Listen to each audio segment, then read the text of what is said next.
नमस्कार मित्रों, मैं अर्जुन स्वामी विनय क्लासेज के ऑनलाइन प्लेटफॉर्म पर आपका स्वागत है। आज हम भारतीय संविधान जो है उसका एक बहुत ही अच्छा सा बिंदु पढ़ने जा रहे हैं जो कि प्रस्तावना है। हम उसके बारे में पढ़ेंगे। इसे हम प्रस्तावना या उद्देशिका दोनों नामों से हम इसे जानते हैं। तो सर्वप्रथम हम बात करते हैं कि प्रस्तावना क्या है। तो अगर हम कहें कि प्रस्तावना क्या है तो किसी भी संविधान का वह प्रारंभिक आलेख, किसी भी संविधान का वह प्रारंभिक आलेख जिसमें संविधान निर्माताओं के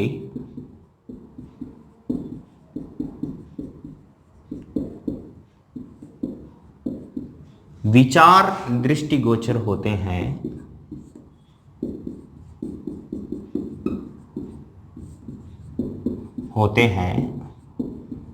प्रस्तावना कहलाता है। किसी भी संविधान का वह प्रारंभिक आलेख जिसमें संविधान निर्माताओं की विचार दृष्टिगोचर होते हैं उसे हम प्रस्तावना के नाम से जानते हैं। सबसे पहले जो भारत शासन अधिनियम 1919 का जो एक्ट आया था, उस 1919 के एक्ट में एक विशेषता थी कि इस एक्ट में पहली बार क्या थी? प्रस्तावना थी। ये हम कह सकते हैं कि 1919 के एक्ट में प्रस्तावना थी और यही कहा जाता है कि भारत में सबसे पहले प्रस्तावना का जो प्रस्तुतिकरण है, वो 1919 के एक्ट में हुआ। अब हम विभिन्न जो व्यक्ति हैं प्रस्तावना को उन्होंने क्या कहा है उसके बारे में जानेंगे। तो एक व्यक्ति जिनका नाम है नाना पालकीवाल, नाना पालकीवाल ने प्रस्तावना को संविधान का परिचय पत्र कहा है। नाना पालकीवाल ने संविधान का परिचय पत्र कहा है। तो एक अन्य व्यक्ति अर्नेस्ट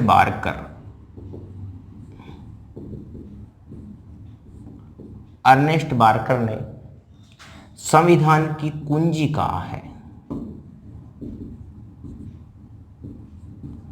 अर्नेस्ट बार्कर ने संविधान की कुंजी कहा है। तो के.एम. मुंशी ने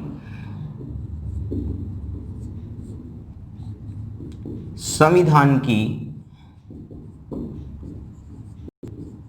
जन्म कुंडली कहा है।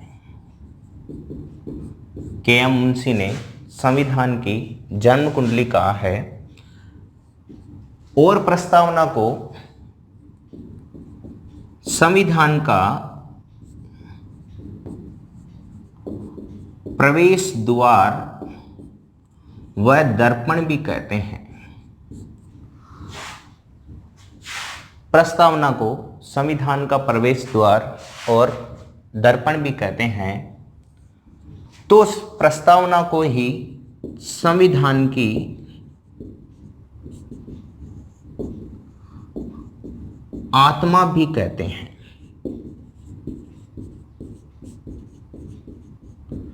हैं। ये जो आत्मा शब्द है वो 3 व्यक्तियों ने प्रयुक्त किया है। 3 व्यक्तियों ने कहा है, जैसे कि सुभाष कश्यप,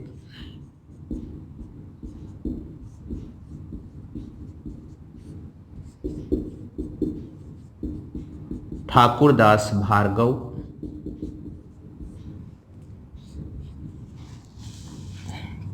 और जवाहरलाल नेहरू। 3 व्यक्तियों ने स्पेशली प्रस्तावना को संविधान की आत्मा कहते हैं और ये आत्मा स्पेशली 3 लोगों ने कहा है, सुभाष कश्यप, ठाकुरदास भार्गव और जवाहरलाल नेहरू। जो 1919 का एक्ट आया था उसमें उस एक्ट की विशेषताएं थी जो उल्लेखित थी और जो प्रस्तावना के रूप में थी। अब हम बात करते हैं कि जो प्रस्तावना है, जब संविधान निर्माण हो रहा था तो 13 दिसंबर 1946 13 दिसंबर 1946 को संविधान सभा की तीसरी बैठक, और इस तीसरी बैठक में जवाहरलाल नेहरू ने उद्देश्य प्रस्ताव पेश किया। जवाहरलाल नेहरू ने उद्देश्य प्रस्ताव पेश किया और यही जो उद्देश्य प्रस्ताव है 26 नवंबर 1949 को जब संविधान बनकर तैयार हुआ तो यह जो उद्देश्य प्रस्ताव है इस दिन भारतीय संविधान की प्रस्तावना बना। ये जो 26 नवंबर 1949 है, यह दिन था मार्गशीर्ष शुक्ल सप्तमी विक्रमी संवत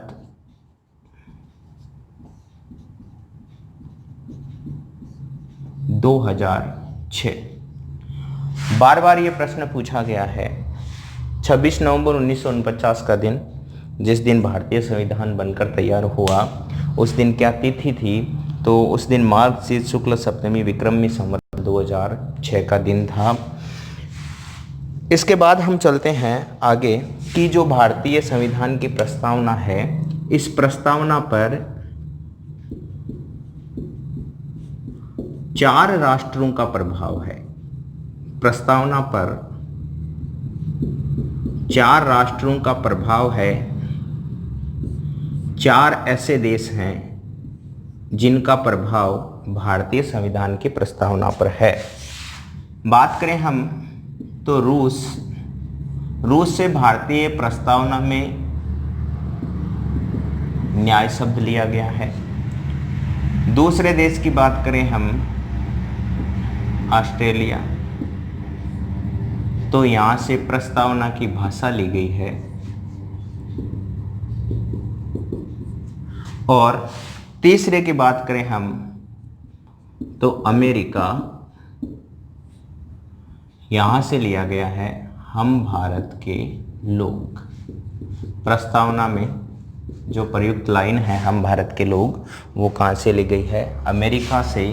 तो इसी के साथ एक अन्य राष्ट्र है फ्रांस, जहाँ से स्वतंत्रता, समानता व भ्रातृत्व के शब्द फ्रांस से लिए गए हैं। भारतीय संविधान की प्रस्तावना पर 4 राष्ट्रों का प्रभाव है। रूस से न्याय शब्द, ऑस्ट्रेलिया से प्रस्तावना की भाषा, अमेरिका से हम भारत के लोग और फ्रांस से स्वतंत्रता, समानता व भ्रातृत्व के शब्द हैं जो इन राष्ट्रों से लिए गए हैं। अब हम बात करें आगे तो भारतीय संविधान की जो प्रस्तावना है, उस प्रस्तावना में एक बार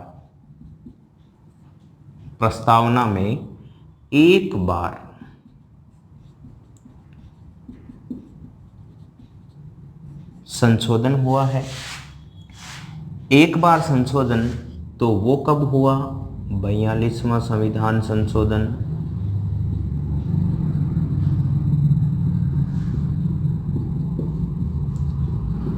1976। भारतीय संविधान की प्रस्तावना में एक बार संशोधन हुआ है और वो हुआ है 42वां संविधान संशोधन 1976।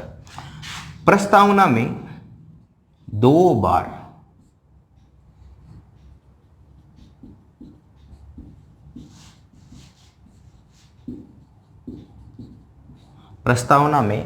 बार भारत शब्द है वो प्रयुक्त हुआ है। 2 प्रकार की समानता की बात इसमें कही गई है। 2 प्रकार की समता या समानता वो है प्रतिष्ठा व अवसर। प्रस्तावना में एक बार संशोधन हुआ है, 42वां संविधान संशोधन 1976। 2 बार इसमें भारत शब्द प्रयुक्त हुआ है, यानी 2 बार भारत शब्द जो है दोस्तों इसके अंतर्गत आया है। और 2 प्रकार की समानता या समता का इसमें उल्लेख है, जो कि प्रतिष्ठा और अवसर। इसके बाद हम बात करें तो 3 प्रकार का न्याय। 3 प्रकार के न्याय की इसमें बात कही गई है। आर्थिक, सामाजिक व राजनीतिक।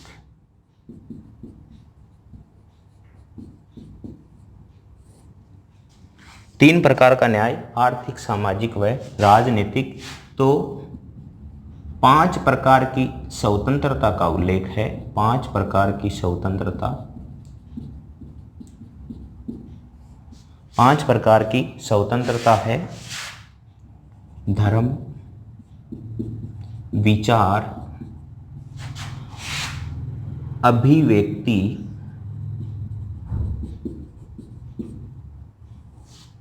विश्वास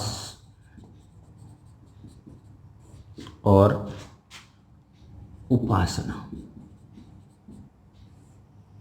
यहां तक जो एक बार हमने पढ़ा है वो वापस आपको दोस्तों रिपीट करवा देता हूं। सबसे पहले जो हम बिंदु पढ़ रहे हैं, टॉपिक पढ़ रहे हैं, वो है प्रस्तावना। और प्रस्तावना क्या होती है? तो प्रस्तावना किसी भी संविधान का वह प्रारंभिक आलेख होता है जिसमें संविधान निर्माताओं के विचार दृष्टिगोचर होते हैं। और आप ऐसा भी कह सकते हैं कि जिसे देखकर हमें संविधान की विशेषताओं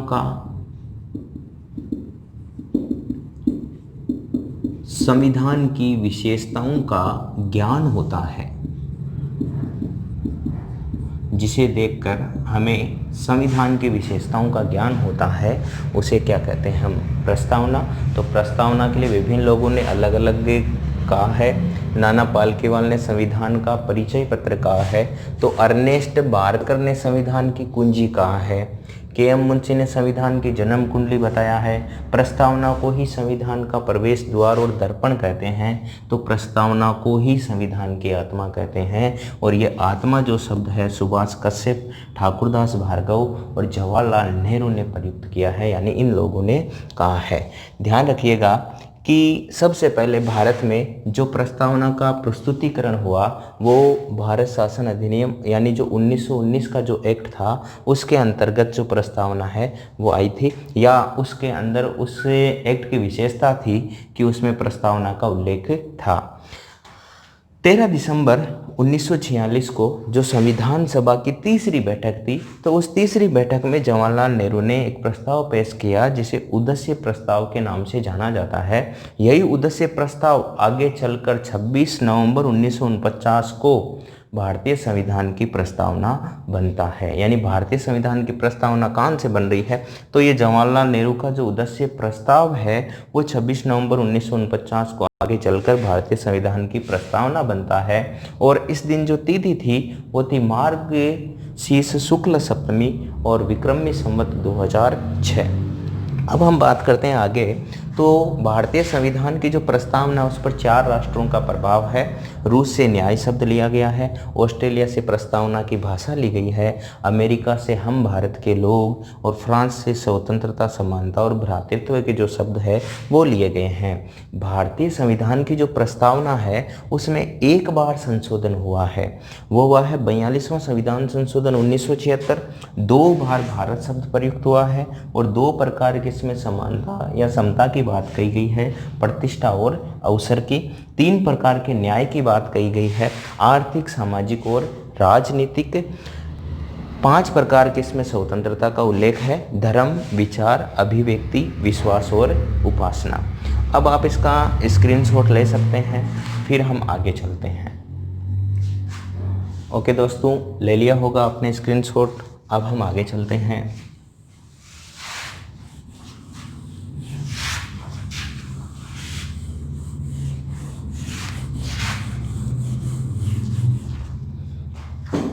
अब आगे देखिए दोस्तों,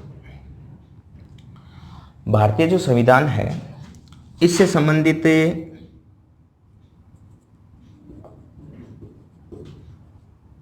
जो न्यायिक मामले हैं,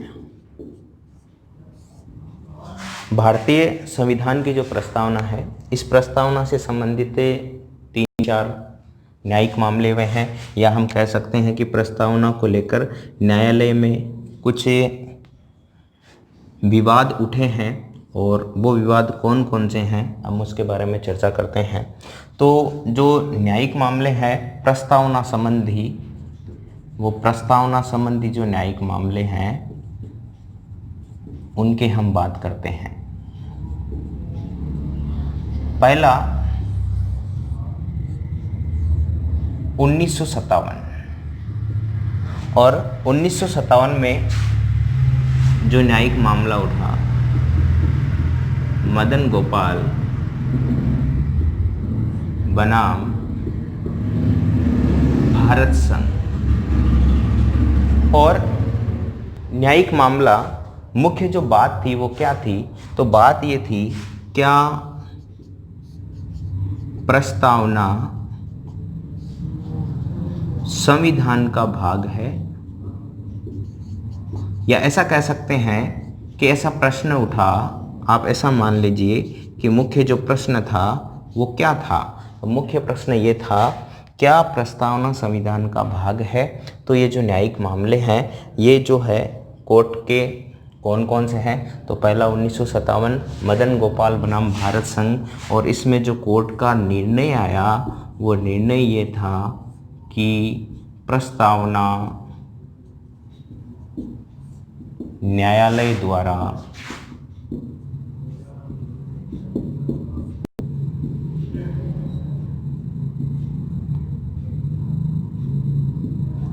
परिवर्तनीय नहीं है, यानी न्यायालय के द्वारा प्रस्तावना को परिवर्तित या उसमें कोई भी छेड़छाड़ नहीं की जा सकती।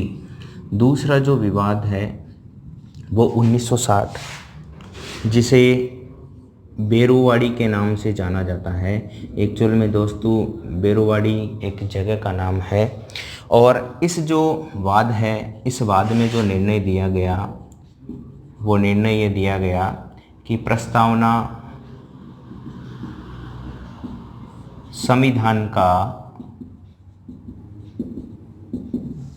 भाग नहीं है, प्रस्तावना संविधान का भाग नहीं है, अतः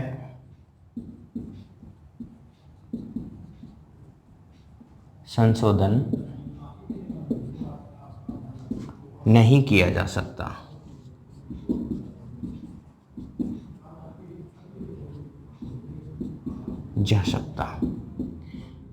और तीसरा वाद ये है 1973 केशवानंद भारती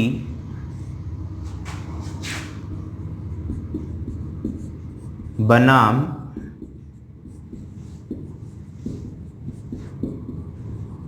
केरल राज्य। इसमें यह निर्णय दिया गया कि प्रस्तावना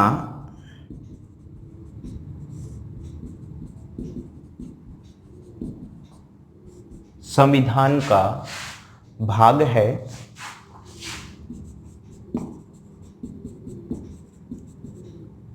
अतः संशोधन किया जा सकता है।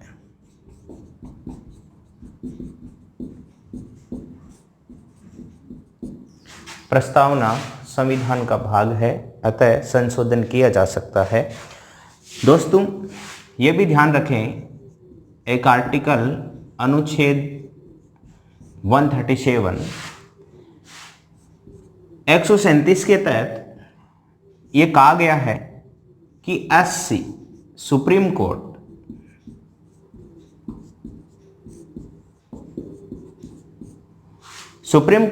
अपने पूर्व निर्णय बदल सकता है।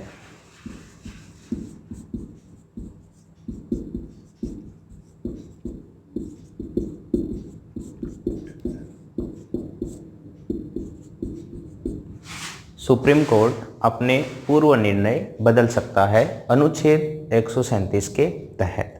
जब ये निर्णय आया कि प्रस्तावना संविधान का भाग है और इसमें संशोधन किया जा सकता है, तो प्रस्तावना में पहली बार संशोधन किया गया और वो संशोधन किया गया 42वां संविधान संशोधन 1976।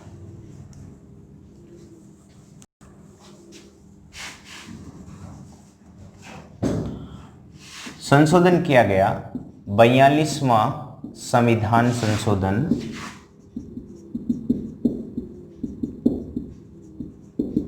1976 किया गया और इसके द्वारा 3 शब्द निम्न क्रम में जोड़े गए।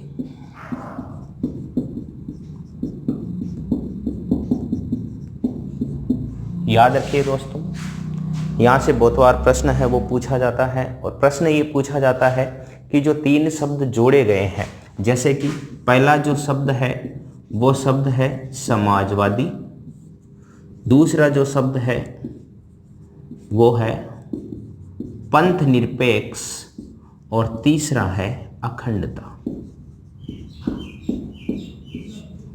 3 शब्द जोड़े गए हैं, समाजवादी, पंथ निरपेक्ष और अखंडता।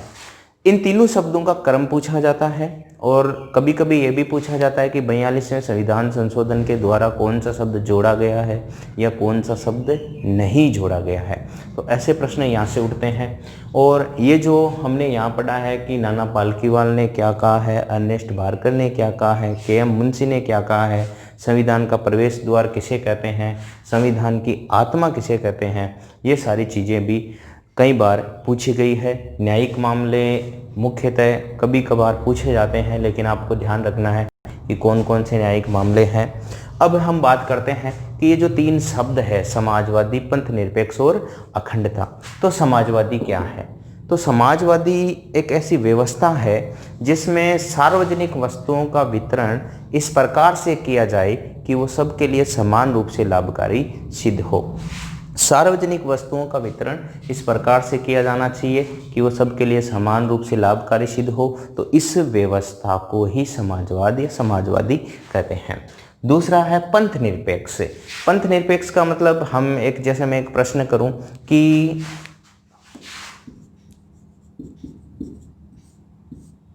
भारत जो है राष्ट्र है और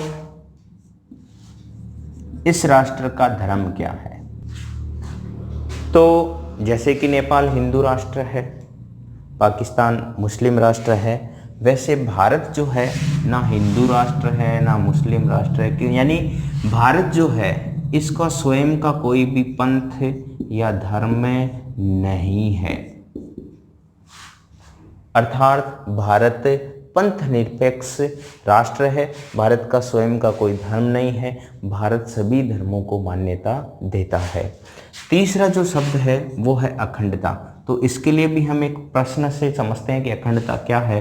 तो जैसे मैं कहूँ भारत क्या है, भारत क्या है और भारत क्या है, तो भारत जो है वो विनाशी राज्यों का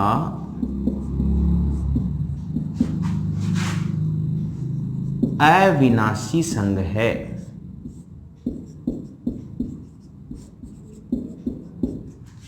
भारत क्या है? भारत विनाशी राज्यों का अविनाशी संघ है। कैसे? विनाशी का अर्थ हो गया जिसका विनाश किया जा सकता है या जिसका विनाश हो। राज्य जो है, तो भारत में हम ऐसा कह सकते हैं कि भारत के जो राज्य हैं उनके क्षेत्रफल में कटौती की जा सकती है। एक राज्य को तोड़कर दूसरा राज्य बनाया जा सकता है। 2 या ऐसे राज्य हैं जिनके क्षेत्रफल को कम करके एक नया राज्य बनाया जा सकता है, अर्थात उनके क्षेत्रफल में कमी की जा सकती है, उनको बढ़ाया जा सकता है। ऐसे ही भारत जो है वो एक इकाई है, एक यूनियन है, एक संघ है, लेकिन वो कैसा है? अविनाशी है, अर्थात उसके टुकड़े नहीं किए जा सकते। वो अखंड है, किसी भी प्रकार से उसके खंड नहीं किए जा सकते, अर्थात भारत का कुल क्षेत्रफल है उसमें कोई परिवर्तन नहीं किया जा सकता। ये दोस्तों हमने एक सामान्य से बिंदु पढ़ा है, प्रस्तावना। मुझे उम्मीद है कि आप लोगों को अच्छा लगा हो और आशा करता हूँ कि आप लाइक करेंगे, शेयर करेंगे और चैनल को सब्सक्राइब करेंगे। बहुत बहुत धन्यवाद।